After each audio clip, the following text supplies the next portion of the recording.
This is a true story I found on Reddit. Listen carefully. My brother, 25 meters, and I, 23 feet, were driving home from the Watershed Festival in Washington. We were driving back around 3 a.m. through the gorge, a bit outside of Portland. If you're not familiar with this area, the highway runs right along a river, and you're surrounded by trees. Since it was 3 a.m., there were no other cars in sight, just pitch black. My brother and I were listening to a true crime podcast, which definitely contributed to the mood, regrettably. There are no cars around us until we suddenly see a car up in front of us. When they see us, they suddenly turn on their right turn signal and pull off the two-lane road. My brother found this odd, but I thought, hey, maybe they just don't want us behind them. Fair enough.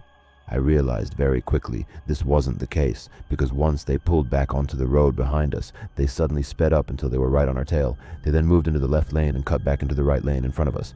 Odd, but I've seen weirder. This is where things take a turn. Once they've cut in front of us, they put on their right turn signal again and pull off. Now my brother and I are getting a little creeped out because keep in mind it is pitch black outside, there are no other cars, and you can really only go one direction. We pass them again and I tell my brother to move into the left lane and just keep going. Once we pass them, they pull back onto the road again. They speed up in the right lane until they are about 500 feet behind us. I'm keeping an eye on them in the rearview mirror. They suddenly switch their lights off. My skin crawled. We have no idea where they are, but we know they're behind us. Suddenly our car's blind spot monitor goes off and we know their car is right by us. The car suddenly switches their lights back on and speeds past us.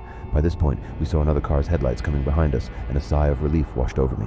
We didn't see the car again after that. I'm 99.9% sure it was just some bored teenager trying to give us the creeps, and they did a great job, but I sometimes wonder if they had other intentions.